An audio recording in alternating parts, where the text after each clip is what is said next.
Have you ever been with a fat woman? No. You should try it. I know. Then, filmmaker and working-class crusader Michael Moore. You've been on welfare at times in your life.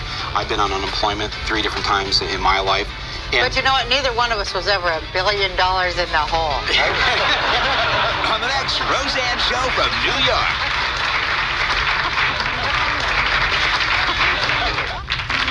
From the world-famous Tavern on the Green in New York City, it's the Roseanne Show.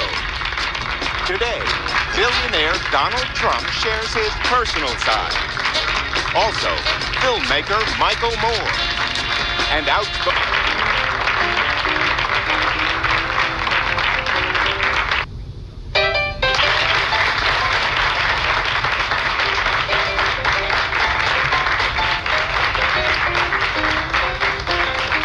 Well, a couple of years ago, my first guest was a reverse billionaire. He was $1 billion in the hole, which I don't even know how you would get there, but we'll ask him.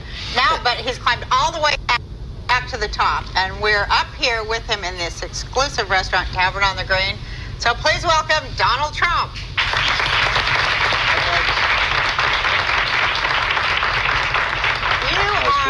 You are like everybody's dream of America. You know, you live it like the rags. Well, you didn't really have rags, but I mean all the riches and everything that America can offer. You got it.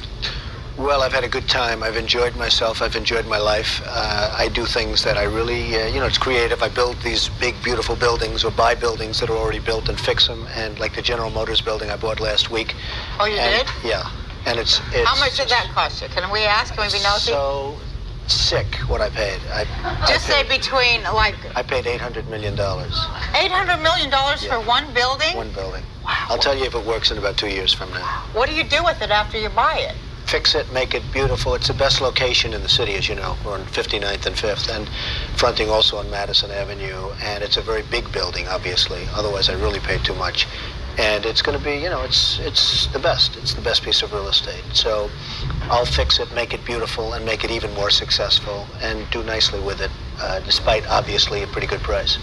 Well, it's all in the mind, isn't it? Because I read that you said that somebody was trying to be competitive with you about one of your other buildings, and they cut the price for rent to attract people. Right. So instead, you raised the rent, and you filled yours first. Well, I had a big success recently, 40 Wall Street, which I bought 3 years ago for just the opposite of General Motors. I bought it for very little money, and it's a very big building. It was actually the tallest building in the world for a period of time. It's 72 stories, and it's now the tallest building in downtown Manhattan outside of the World Trade Center. And it was virtually completely empty, and now it's completely full. CNA Insurance, American Express, Bear Stearns, a lot of great tenants, Compact Computer, all lease space there. And it's turned out to be terrific. But is that true that you raised the price? I did. I sometimes raise the price because people say, what's going on? They don't understand what's going on, and sometimes they pay it. Sometimes they don't. When they don't, you have trouble. When they do, it's good. But, Donald, what is going on with the money thing? Well, I think that... What's the energy... But, Donald, what is going on with the money thing? Well, I think that... What's the energy behind money? Because money is really just energy, right? I think money is energy. I think life is energy. I mean, without energy, you're nothing. And one of the reasons that New York is so great is that in New York, we have the greatest energy. And sort of everybody knows it, no matter where they live, and they may like their own place better. But when they come to New York, they always admit that they have more energy. Something happens. They're rejuvenated. And it's an amazing place, an amazing city. Rudy Giuliani's been a great mayor. He's done a terrific job. But what about the money deal?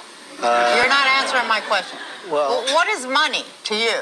To me... What does it represent? What's it a metaphor for? To me, for? money is a scorecard. Yeah. It's how well have you done. It's like when you play golf, you have a scorecard. I think money's a scorecard. I don't do things for the money. I do them for the pleasure, for the art. Building a Trump Tower, or now I'm building a building that's 90 stories tall, directly opposite the United Nations in New York. Or doing Trump International Hotel and Tower in Central Park West, where it's become a very hot hotel and condo, et cetera, et cetera.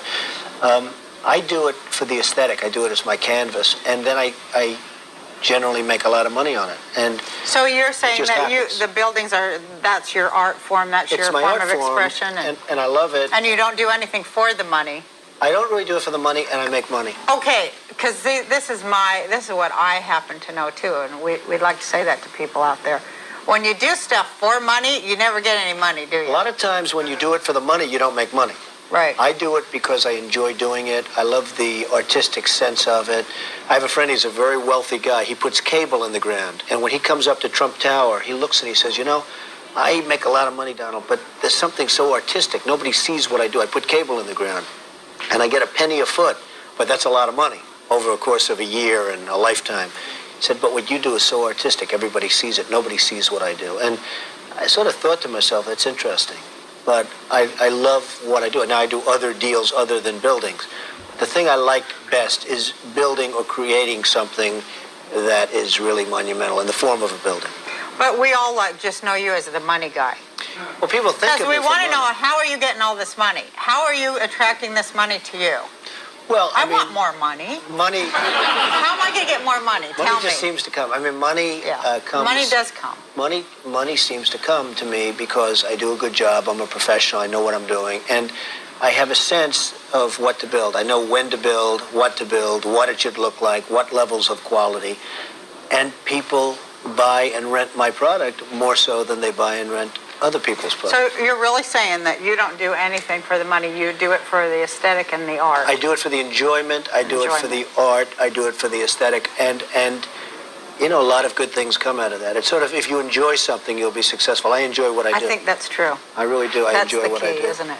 To I think so. enjoy it. I think to a large extent that's the key. Yeah, because when you enjoy something, you're putting a lot of energy to it, and a lot of energy comes back. That's right. And you feel it. And Vince Lombardi, the great football coach, said you have to love it. You know, he had this expression, you have, now in that case, you had to love hitting. You had to love going and whacking each other. And it's true. If you don't love it, you're not going to be successful at it. Well, now, how'd you get $1 billion in the hole? Who's ever done that before? Well, the market collapsed in 1990, and I went from a couple of billion up to, I mean, I had borrowed many billions of dollars. People said $9, and you know, that was fine. How do you borrow $1 billion? It's not easy. You have to be a professional. Your PhD.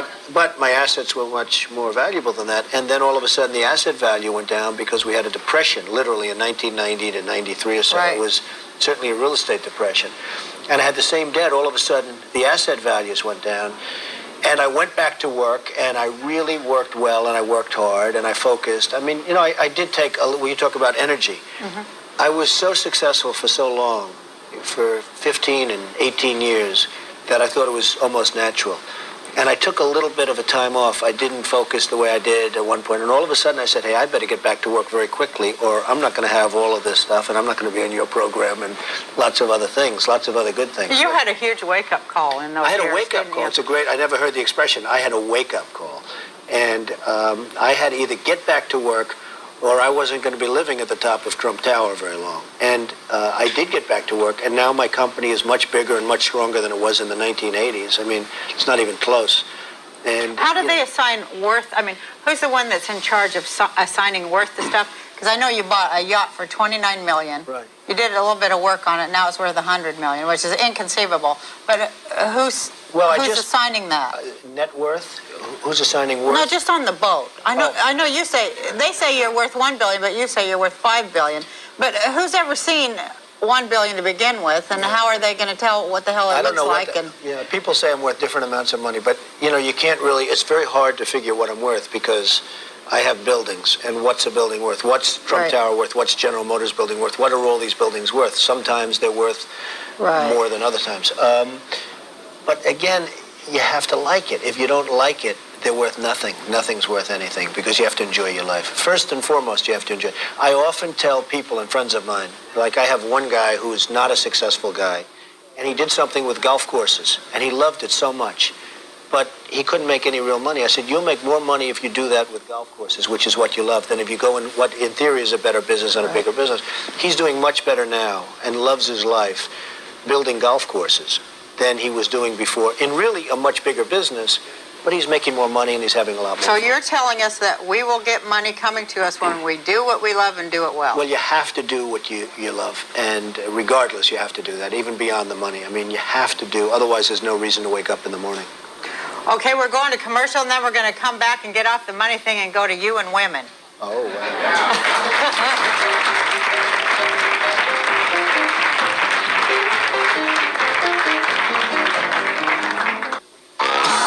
The Roseanne Show's coming from the Apollo Theater in New York this week. Joining Roseanne are Bill Cosby, John Goodman, Julio Iglesias, Gladys Knight, Martin Short, and Donald Trump. So start spreading the news, baby. Roseanne's hitting New York this week, and she has all your favorite stars with her. The Apollo will never be the same. Don't miss it.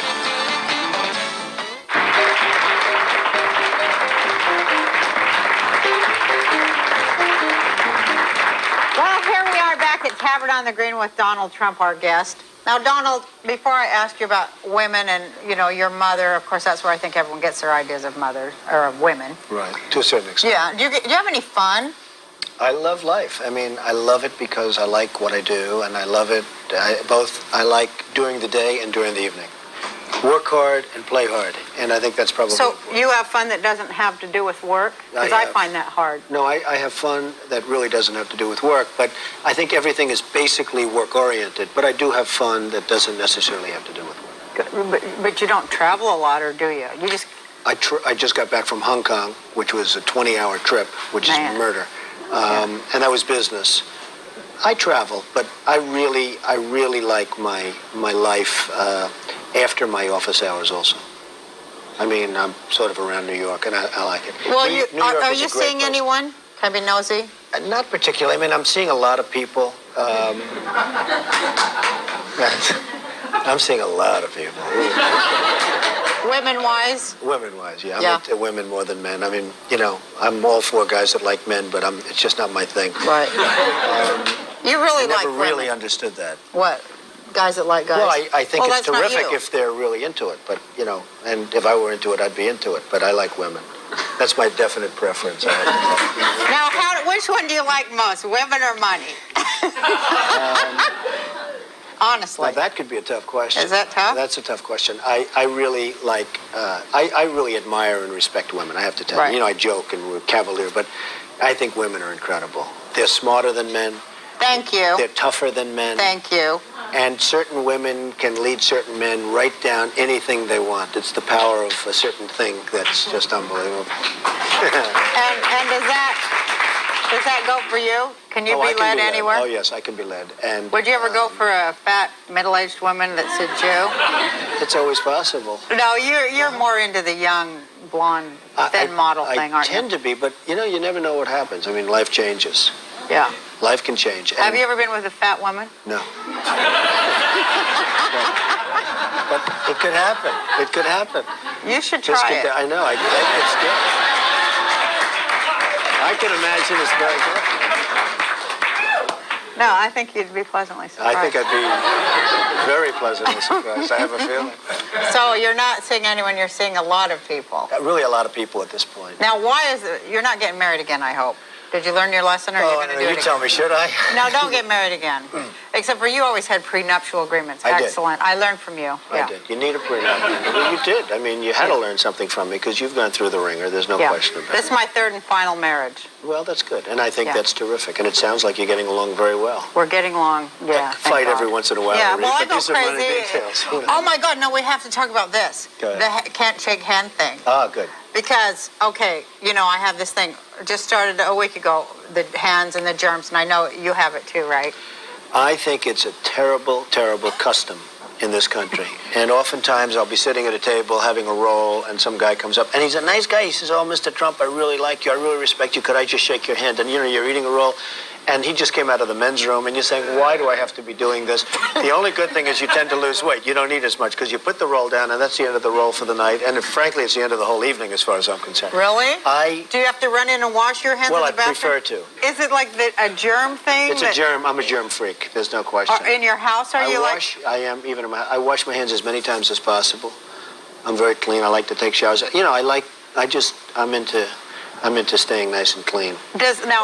I think that the, being creative and being successful, it seems to go hand in hand with the obsessive compulsive disorder somewhere. Well, that's right, and probably you and I have that, and along with a few other people. Oh my God! Since I came out of the closet, so to speak, what with the hand thing and all, you would not believe everyone I'm meeting, every famous person has that or some other thing. You said that you like the Japanese culture because they bow. Well, the one thing I really like about the Japanese culture, because I don't like a lot of things about it, but the one thing I do like is this. I would do that all day long Yeah. to anybody that they want Yes. if they just left me alone. If they I stopped think trying this to would shake be, your hand. Yeah, it'd be Right. great. I mean, it would be terrific. And I tell people I'll hug you or even kiss you, but I'll kiss them on the cheek or something, other than have to avoid I touching their actually hand. prefer that to the other. And, and also studies have come out saying that, you catch colds, you catch Yeah. everything with the hands. And I just don't understand it. So the Japanese culture has a very, very proper way, and that says slight bow. And I don't care. I'd get on my knees, I'd do a slight bow, a major bow, it wouldn't matter. But Right. shaking hands is a disaster, but I think we probably have to do it. Do you just not shake hands with people? Well, I just started. It started like a week ago. I was in my car, and it's like I had about 4 really sweaty hands in a row. Oh, it's terrible. Shaking hands with people with sweaty hands, and you Oh, just you terrible. go, oh, because you don't know what it Oh, is. and then you have the people that shake your hand, and they're nice, and they think they're doing a favor, so they shake your hand, and they go like this, and they start wiping their hand off because they think, They do that and it's first. still sweaty. And those are usually the really sweaty ones because that's why they're doing it. They have a problem, and they sweat, and then and it's just a disaster. You know what I mean? Yes. I do know what you mean, and I appreciate you talking about it. And I want to talk about your mom too, because Okay. I thought that was so sweet that you said your mother was a housewife, but she was like she had the best advice, and she was a brilliant woman. Well, she's a brilliant woman. She's a really good woman, and she is a woman who, I say she's a working woman, but she was always a housewife. She was a great mother, Right, and we still are. is. They are workers. Is We a are. real worker, and she worked just as hard as my father. My father was a builder in Brooklyn and Queens and terrific, but my mother was a really hard worker, and every bit of, they're married 57 years, 58 years, and so they don't understand the word divorce. Divorce, it's like, what Was is your divorce? mother shocked when you got divorced? It just wasn't a word that ever entered the vocabulary. Divorce isn't like an acceptable thing, but it's not even acceptable. It just doesn't happen. But it's a little bit of a different generation, I suspect. Yeah, totally But she's a different. terrific woman and really a great example and role model, as was my father. Now, do you think that you're seeing a lot of women and having, divorces and stuff like that? Is that because are you ever going to find any woman that measures up to mom? No, I doubt it. I think, my mother's very special. And I don't like to think of women in terms of my mother because I'd never touch them. That's another thing that I'm not into. But, it's like... Well, is that why they... Well, let's go No, there. my mother's like a person... She's just a great woman and a really wonderful woman. So I don't like to equate the women I go out with. You mean you don't want to think your mother's a woman? Or beyond that. You don't want to think your mother's a woman? No, she's a great woman. I just don't want to equate other women because I literally... Because there's like this one woman that's Yeah. like Yeah, the queen of all women. She's a special woman, and she never kissed anybody. She never did it. She never had sex? She never had Yeah. sex. My mother never had sex. She never even thought about sex. Do you think she shook hands with She's anyone? perfect. I mean, So how could I go out with anybody like that? That would be Right. terrible. So, but she is very special. I bet she feels that way about you, too. Well, she I bet you're should. her I mean, special little She better baby. feel that way about it. So, thank you for being here. Well, thank I'm you very fascinated much. by you. You will always remain fascinating to all of us. Thank you very much. Thank you, everybody. Can I shake her hand? Her hand out of my check. Her hand out of my check.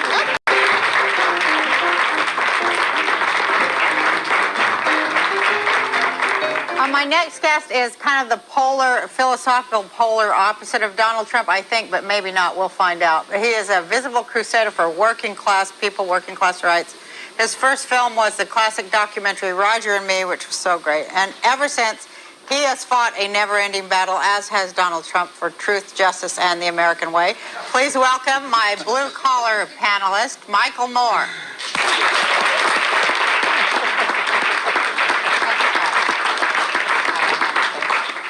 So we want to have like a little bit of a panel because look, how could I avoid this? He's terrific, I tell you. is I loved what he did. If I was Roger, I wouldn't have liked it, but I enjoyed it. I hope he never does one on me, though, I will tell you. Well, he's met you. You're a little more accessible than the Roger guy. Perhaps. You're not hiding in an ivory tower. You have to destroy like a town. Throw 30. You have to like throw 30,000 people out of work, and It's a pretty rough time. Yeah. Here's the question. Will be like a debate thing. Do some people have too much stuff? Go ahead, Michael. Well, we live in a country now where the richest 1% own over 50% of all the wealth in this country. We talk a lot about, how, wealthy people have become even more wealthy and things are great and the stock market's setting a new record every week and profits are up like 250% this decade. But wages are only up 3%. Now, how can the profits be up 250% if the buying power is only up 3%? How did that happen? It happened because the average American out here has been forced into debt. And it's being built on, people living on 3 credit cards, paying the minimum balance each month to get by, second mortgages on their houses. We have the highest personal debt in the history of this country right now, and more personal bankruptcies last year than at any time since the Great Depression. We don't talk about that. What's happened to the concept of making sure that we take care of the least among us? That how we'll be judged is how we treat those who are, people who are having a tougher go of it. And I know I've read your books. You've been on welfare at times in your life. I've been on unemployment 3 different times in my life. And but you know what? Neither one of us was ever $1 billion in the hole.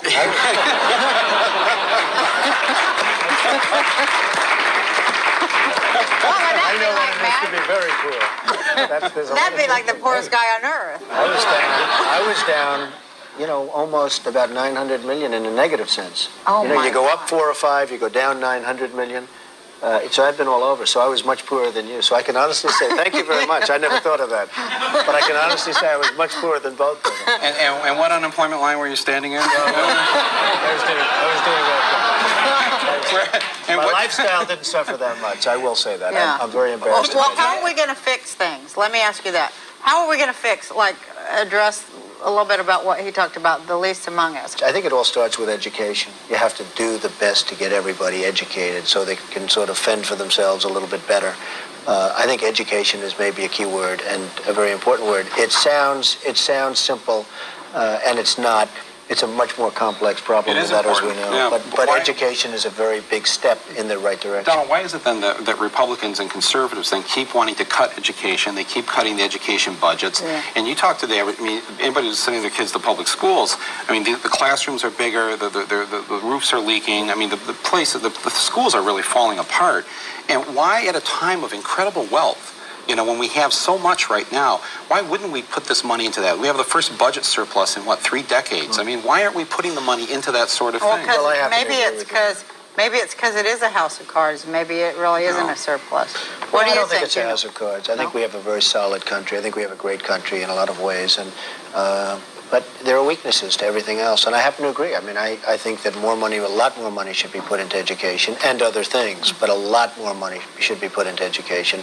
I think a lot more money should be put into seniors because, some seniors, they work their lives and they live like dogs for the last 10 or 15 years of their life, and see that happening also. So, well, maybe you need to run for president or something because you know how to make money and balance things. Because check this out.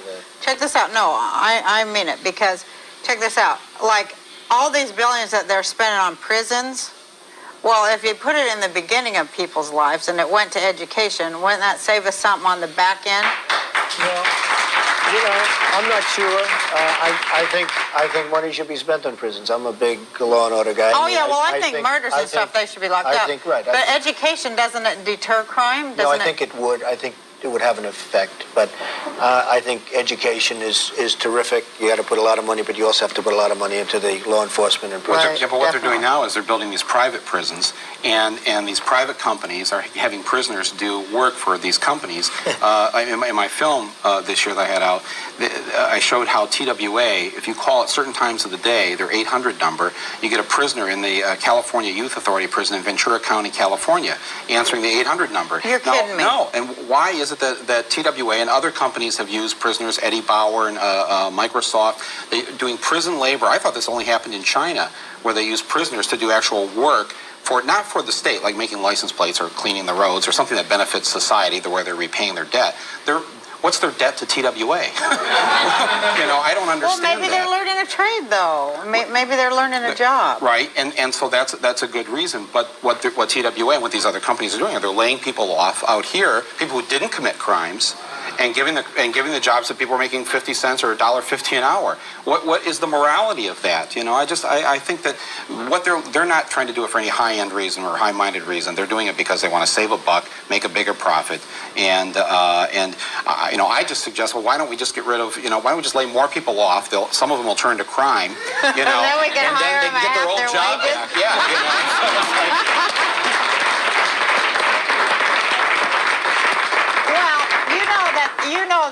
Well, that whole way of thinking gets all bogged down too, and it doesn't go anywhere either. yeah. Witness the whole Soviet Union. Sure. It doesn't go anywhere. I'm not calling you a communist. No. But that socialist stuff, it doesn't go anywhere. Yeah. It's just a I agree. huge mess like everything else. Here's the ironic thing is that the socialist Soviet thing is what now conservatives in this country like. They want to eliminate the competition. They want to merge and buy out the competition so that they're the only company, right? So we have only like 5 media. I was thinking that. Is that true, Donald? I was thinking that the rich people are trying to make us communists. They're trying to be like the old Soviet Union. How about this? When the Republicans voted for impeachment, they voted 227 to 0. Not one dissent. Like the old Politburo in the Soviet Union, where everyone agrees, right? It's like that's how the Republicans are in Congress. They're like the old commies. Donald, really you cannot let other rich people turn this into a communist country. Yes. I don't think we have too much of a problem, but it certainly is an interesting viewpoint.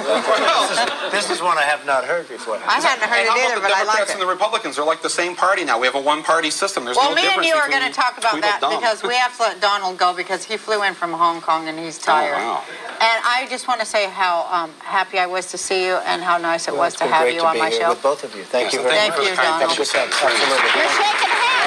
I don't mind. Shake his hand. Yeah. I'm going to give you a hug, though. Have a good time. I'm hugging you. Can you hug? I can hug. I can hug. Oh, she's so beautiful.